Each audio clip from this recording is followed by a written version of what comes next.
Learning അഖില miss ആണ്. So yes, നമ്മുടെ കെമിസ്ട്രിയിലെ വളരെ ഇമ്പോർട്ടന്റ് ആയിട്ടുള്ള ഒരു ചാപ്റ്റർ അല്ലെ, ആ ചാപ്റ്ററിന്റെ അകത്തുള്ള അതിനേക്കാൾ ഇമ്പോർട്ടന്റ് ആയിട്ടുള്ള ഒരു ടോപ്പിക്കുമായിട്ടാണ് ഇന്ന് മിസ് വന്നിരിക്കുന്നത്. സോ നമ്മൾ ഡിസ്കസ് ചെയ്തുകൊണ്ടിരിക്കുന്നത് nature of matter, elements, compounds and mixtures എന്ന് പറയുന്ന ചാപ്റ്റർ ആയിരുന്നു. സോ ഈ മൂന്നാളുകളെ പറ്റിയും വളരെ ഡീറ്റെയിൽ ആയിട്ട് ഈ ചാപ്റ്ററിൽ നമുക്ക് പഠിക്കാനുണ്ട്. അതിൽ തന്നെ മിക്സ്ചേഴ്സിനെ ഓൾറെഡി ഇതാ കഴിഞ്ഞൊരു വീഡിയോയിലൊക്കെ നമ്മൾ ചെറുതായിട്ട് പരിചയപ്പെട്ടിട്ടുണ്ടായിരുന്നു. അപ്പൊ ഇന്ന് നമ്മൾ നോക്കാൻ പോകുന്നത് പ്യുവർ സബ്സ്റ്റൻസ്. എന്താണ് ഒരു പ്യുവർ സബ്സ്റ്റൻസ് എന്നതുകൊണ്ട് ഉദ്ദേശിക്കുന്നത് അല്ലെ, അല്ലെങ്കിൽ പ്യുവർ സബ്സ്റ്റൻസിന്റെ ക്ലാസിഫിക്കേഷൻ ഏതൊക്കെയാണ് എന്നൊക്കെയുള്ള കാര്യങ്ങള് ഇതാ നമ്മൾ ചെക്ക് ചെയ്യാനായിട്ട് പോവാണ്. അപ്പൊ നമുക്ക് അറിയാവുന്ന കാര്യം വെച്ചിട്ട് ഇപ്പൊ മാറ്ററിന്റെ ഡിവിഷൻ ആണെങ്കിൽ പ്യുവർ സബ്സ്റ്റൻസും ഉണ്ട്, മിക്സ്ചേഴ്സും ഉണ്ട് അല്ലെ. അപ്പൊ അതിനകത്ത് പ്യുവർ സബ്സ്റ്റൻസിന് എഗെയിൻ ഇടാൻ നമുക്ക് രണ്ടായിട്ട് ക്ലാസിഫൈ ചെയ്യാം. There are elements and compounds അല്ലെ. എലമെന്റ്സ് എന്നും കോമ്പൗണ്ട്സ് എന്നും നമ്മുടെ പ്യുവർ സബ്സ്റ്റൻസിനെ നമുക്ക് എന്ത് ചെയ്യാൻ പറ്റും, ക്ലാസിഫൈ ചെയ്യാനായിട്ട് പറ്റും. അപ്പൊ എന്താണ് ഒരു പ്യുവർ സബ്സ്റ്റൻസ് എന്നത് കൊണ്ട് നമ്മുടെ സയൻസിൽ മീൻ ചെയ്യുന്നത്? നമുക്കറിയാം, നമ്മൾ പ്യുവർ മിൽക്ക് അല്ലെങ്കിൽ യെസ് പ്യുവർ ഗീ എന്നൊക്കെ പറയുന്ന സമയത്ത് ഫുഡ് അഡൾട്രേഷൻ ആണ് അവിടെ വരുന്നത് അല്ലെ. നമ്മൾ ഭക്ഷണത്തിൽ മായം ചേർക്കുന്ന കാര്യമൊക്കെയാണ്. പക്ഷേ ഈ ഒരു സയൻസിലേക്ക് നമ്മൾ വരുന്ന സമയത്ത് പ്യുവർ സബ്സ്റ്റൻസ് എന്നൊരു കാര്യം കൊണ്ട് മീൻ ചെയ്യുന്നത് എന്താണ്?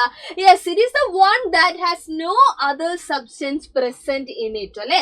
അതായത് ഒരു പ്യുവർ സബ്സ്റ്റൻസ് എന്ന് പറഞ്ഞു കഴിഞ്ഞാൽ it means that the substance consist of the same type of particle. ആ ഒരു സബ്സ്റ്റൻസിനകത്ത് ഒരേ ടൈപ്പ് പാർട്ടിക്കിൾസ് മാത്രമായിരിക്കും ഉണ്ടായിരിക്കുക. അപ്പൊ വേറൊരു കാര്യം കൂടെ നിങ്ങൾ മനസ്സിലാക്കുക, നമ്മളിപ്പോ നോക്കുന്ന സമയത്ത് ഒരു സബ്സ്റ്റൻസ് നമ്മൾ കാണുന്ന സമയത്ത് അത് പ്യുവർ ആയിട്ട് നമുക്ക് തോന്നുന്നുണ്ട്, അതൊരു പ്യുവർ സബ്സ്റ്റൻസ് ആയിട്ട് നമുക്ക് തോന്നുന്നുണ്ടെങ്കിൽ പോലും ചിലപ്പോൾ സയൻസിൽ അത് എന്തായിരിക്കും, ഇംപ്യുവർ ആയിരിക്കും. വൈ? അത് എന്താണെന്ന് വെച്ച് കഴിഞ്ഞാൽ നമ്മൾ അതിൽ നോക്കുന്ന സമയത്ത് അതിൽ ഒരേ ടൈപ്പ് പാർട്ടിക്കിൾസ് അല്ല ഉള്ളത്, എക്സ്ട്രാ വേറെയും ആൾക്കാരുണ്ട് അല്ലെ. നമ്മൾ മിക്സ്ചേഴ്സിന്റെ കാറ്റഗറിയിലേക്ക് പോകുന്ന ആ ഒരു രീതിയിലേക്കാണ് ഉള്ളതെങ്കിൽ അപ്പൊ നമ്മൾ എന്ത് വിളിക്കും? അതിനെ നമ്മൾ മിക്സ്ചർ എന്ന് തന്നെ വിളിക്കും. ഒരിക്കലും നമ്മൾ അതിനെ എന്ത് വിളിക്കില്ല, പ്യുവർ സബ്സ്റ്റൻസ് എന്ന് നമ്മൾ വിളിക്കില്ല. അപ്പൊ ഒരു പ്യുവർ സബ്സ്റ്റൻസ് ആണെങ്കിൽ ഒരിക്കലും നമുക്ക് അതിനെ എന്ത് ചെയ്യാൻ പറ്റില്ല, ബൈ ഫിസിക്കൽ മെത്തേഡ്സ് അല്ലെങ്കിൽ ഫിസിക്കൽ പ്രോസസ് നമുക്ക് അതിനെ സെപ്പറേറ്റ് ചെയ്തെടുക്കാനൊന്നും പറ്റില്ല. അപ്പൊ ഇങ്ങനെയുള്ള ആളുകൾക്ക് എക്സാമ്പിൾസ് ആണ് നമ്മുടെ എലമെന്റ്സും കോമ്പൗണ്ട്സും. അപ്പൊ എലമെന്റ്സ് എന്ന് പറയുമ്പോൾ they are pure substance, already നമ്മൾ പറഞ്ഞു കഴിഞ്ഞു. അപ്പൊ എലമെന്റ്സ് എന്ന് പറയുമ്പോൾ തന്നെ നമുക്ക് പരിചയമുള്ള കുറേ എലമെന്റ്സ് ഉണ്ട് അല്ലെ. ഹൈഡ്രജൻ ആയിക്കോട്ടെ, ഓക്സിജൻ ആയിക്കോട്ടെ, yes gold, silver, carbon, iron എന്ന് തുടങ്ങി നമ്മുടെ ഡെയിലി ലൈഫിൽ നമ്മൾ യൂസ് ചെയ്യുന്ന ഒരുപാട് എലമെന്റ്സ് ഉണ്ട്. അപ്പൊ ഈ എലമെന്റ്സ് എന്നൊക്കെ പറയുന്ന സമയത്ത് നിങ്ങൾ മനസ്സിലാക്കേണ്ടത് they are made up of atoms അല്ലെ. അപ്പൊ ഈ ആറ്റംസ് ഒക്കെ ഉണ്ടാക്കിയിരിക്കുന്ന നമ്മുടെ എലമെന്റ്സ് എന്ന് പറയുന്നത് അവർക്കൊക്കെ എന്തുണ്ട്, ഐഡന്റിക്കൽ ആയിട്ടുള്ള അവർക്കൊക്കെ ഓരോരോ പ്രോപ്പർട്ടീസ് ഉണ്ട് എന്നുള്ള കാര്യം ഓർത്തു വെക്കുക.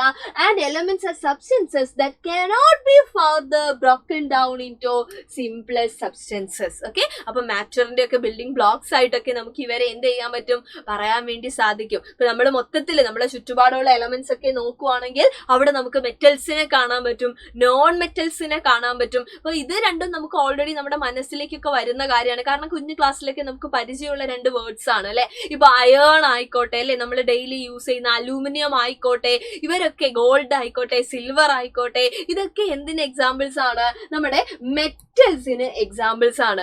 അതേസമയം നമ്മൾ നേരത്തെ പറഞ്ഞ നമ്മൾ ബ്രീത്ത് ചെയ്യുന്ന ഓക്സിജൻ ആയിക്കോട്ടെ അല്ലെ, ഹൈഡ്രജൻ ആയിക്കോട്ടെ, നേരത്തെ നമ്മൾ കണ്ടിട്ടുള്ള കാർബൺ ആയിക്കോട്ടെ, ഇവരൊക്കെ എന്താണ്, നോൺ മെറ്റൽസ് ആണ്. ഇങ്ങനെയൊക്കെ നമ്മൾ കാറ്റഗറി ആക്കുന്നത് എങ്ങനെയാണ്, അതിന്റെ ഈ ഓരോ ക്യാരക്ടറിസ്റ്റിക്സ് വെച്ചോണ്ടാണ് അല്ലെ. എന്നാൽ ചില ആളുകളുണ്ട്, ഇവരുടെ രണ്ട് പേരുടെയും പ്രോപ്പർട്ടി കാണിക്കും. ഇപ്പൊ മെറ്റൽസിന്റെ പ്രോപ്പർട്ടിയും കാണിക്കും, സംടൈംസ് അവർ എന്ത് ചെയ്യും, നോൺ മെറ്റൽസിന്റെ പ്രോപ്പർട്ടിയും കാണിക്കും. അങ്ങനെയുള്ള ആളുകളെയാണ് നമ്മൾ എന്ത് വിളിക്കുക, മെറ്റലോയിഡ്സ്. അത് നമുക്ക് പുതിയൊരു വേർഡ് ആയിരിക്കും അല്ലെ. അപ്പൊ മെറ്റലോയിഡ്സിന് എക്സാമ്പിൾ ആണ് സിലിക്കൺ, ബോറോൺ എന്ന് തുടങ്ങിയിട്ടുള്ള ആളുകളൊക്കെ. അപ്പൊ അത് കൃത്യമായിട്ട് ഓർത്ത് വയ്ക്കുക. അപ്പൊ മെറ്റൽസും അല്ല, നോൺ മെറ്റൽസും അല്ല. കാരണം മെറ്റൽസ് എന്ന് പറയുമ്പോൾ അവർക്ക് കുറെ ക്യാരക്ടറിസ്റ്റിക്സ് ഉണ്ട്, അവിടെ നമുക്ക് പ്ലേസ് ചെയ്യാൻ പറ്റുന്നില്ല.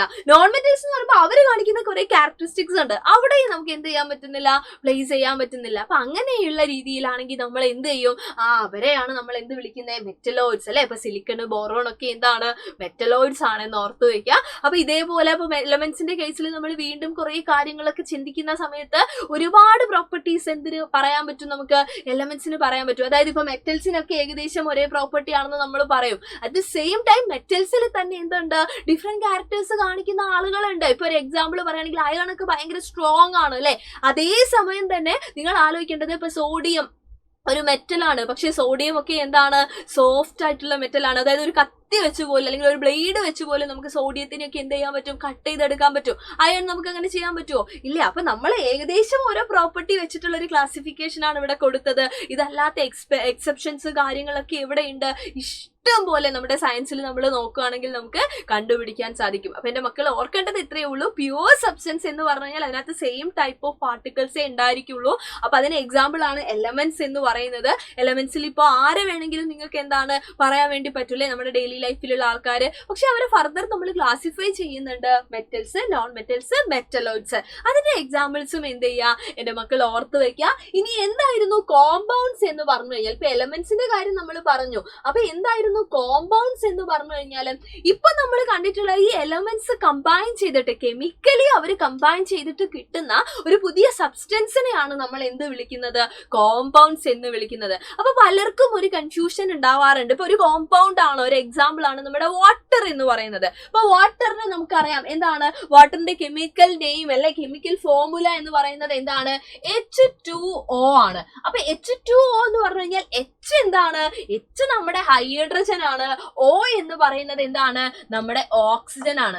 ഈ ഹൈഡ്രജനും ഓക്സിജനും ഇപ്പൊ ഇതാ പിക്ചർ ഒക്കെ വെച്ചിട്ടുണ്ട് മിസ്. അതായത് ഇപ്പൊ ഈ റെഡ് ഓക്സിജൻ ആണെങ്കിൽ ഈ വൈറ്റ് രണ്ടും എന്താണ്, ഹൈഡ്രജൻ ആണ്. ഇപ്പൊ രണ്ട് ഹൈഡ്രജനും ഒരു ഓക്സിജനും ചേർന്നിട്ടുള്ള ഒരു കോമ്പൗണ്ട് ആണ് എന്ത്, നമ്മളുടെ വാട്ടർ എന്ന് പറയുന്നത് അല്ലെ. പക്ഷേ ഈ വാട്ടർ നിങ്ങൾ ആലോചിച്ച് നോക്കുന്നുണ്ടാവും. ഇപ്പൊ പലരുടെ ഉള്ളിലെ വരുന്ന ഒരു ഡൗട്ടാണ്, പക്ഷെ ഈ വാട്ടർ എങ്ങനെയാണ് ഒരു പ്യുവർ സബ്സ്റ്റൻസ് ആവുന്നത്, കോമ്പൗണ്ട് ആവുന്നത്? കാരണം അവിടെ രണ്ട് പേരുണ്ടല്ലോ. അപ്പൊ കൃത്യമായിട്ട് നിങ്ങൾ ഓർത്തു വെക്കുക, ഇവിടെ രണ്ട് എലമെന്റ്സ് ചുമ്മാ ഇങ്ങനെ അടുത്ത് കൊണ്ടുപോയി വെച്ചിട്ടല്ല ഇവര് വാട്ടർ ആവുന്നത് അല്ലെ. ഇവര് കെമിക്കലി കമ്പൈൻ ചെയ്തതാണ്. ഇവർക്ക് രണ്ടു പേർക്കും ഒരുപാട് ക്യാരക്ടറിസ്റ്റിക്സ് ഉണ്ട്. പക്ഷെ അതിന്റെ അകത്ത് നിന്നൊക്കെ ഡിഫറെന്റ് ആയിട്ടുള്ള പ്രോപ്പർട്ടീസ് ആണ് ആർക്കുള്ളത്, നമ്മുടെ വാട്ടറിനുള്ളത്. അപ്പൊ വാട്ടർ എക്സ്ട്രീംലി എന്താണ്, വേറൊരു അല്ലെ പുതിയ ഒരാളാണ്, ഒരു ന്യൂ സബ്സ്റ്റൻസ് ആണ്.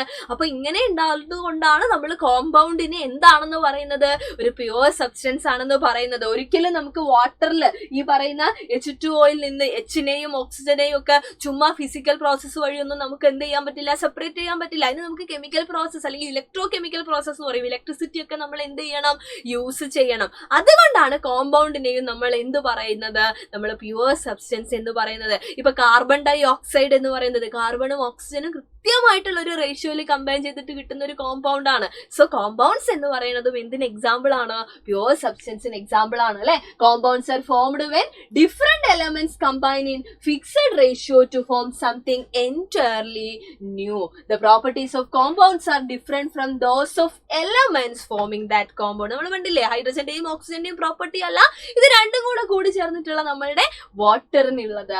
The constituent elements of a compound cannot be separated by any physical method. അപ്പൊ നമ്മുടെ പ്യുവർ സബ്സ്റ്റൻസിന്റെ ഡെഫിനിഷൻ നമ്മൾ പറഞ്ഞിട്ടുണ്ട്. പ്യുവർ സബ്സ്റ്റൻസ് എന്ന് പറഞ്ഞു കഴിഞ്ഞാൽ ഒരേ ടൈപ്പ് പാർട്ടിക്കിൾസേ ഉള്ളൂ. ആൻഡ് അതിനകത്തുള്ള ആൾക്കാരെ ഒരിക്കലും നമുക്ക് ഫിസിക്കൽ മെത്തേഡ് വഴി സെപ്പറേറ്റ് ചെയ്തെടുക്കാൻ പറ്റില്ല. അപ്പൊ എലമെന്റ്സ് പറയുമ്പോൾ നമുക്ക് കൺഫ്യൂഷൻ ഇല്ല. അപ്പൊ ഹൈഡ്രജൻ ആണെങ്കിൽ ഹൈഡ്രജൻ ഒരു എലമെന്റ്, ഓക്സിജൻ ഒരു എലമെന്റ്, അങ്ങനെ നമുക്ക് പറയാം. പക്ഷെ കോമ്പൗണ്ടും എന്ത് തന്നെയാണ്, പ്യുവർ സബ്സ്റ്റൻസ് ആണ്. അവിടെയാണ് നമുക്കൊരു ഡൗട്ട് വരും. അപ്പൊ കൃത്യമായിട്ട് നിങ്ങൾ ഓർത്തു വെക്കുക, കോമ്പൗണ്ട് എന്ന് പറയുന്നത് ഇവർ കെമിക്കലി കമ്പൈൻ ചെയ്ത ആൾക്കാരാണ്, ഒരു പുതിയ സബ്സ്റ്റൻസ് ആണ്. ഇവരുടെ ഒരു സ്വഭാവവും ഇതിനില്ല, അതായത് എക്സ്ട്രീംലി ന്യൂ അല്ലെ.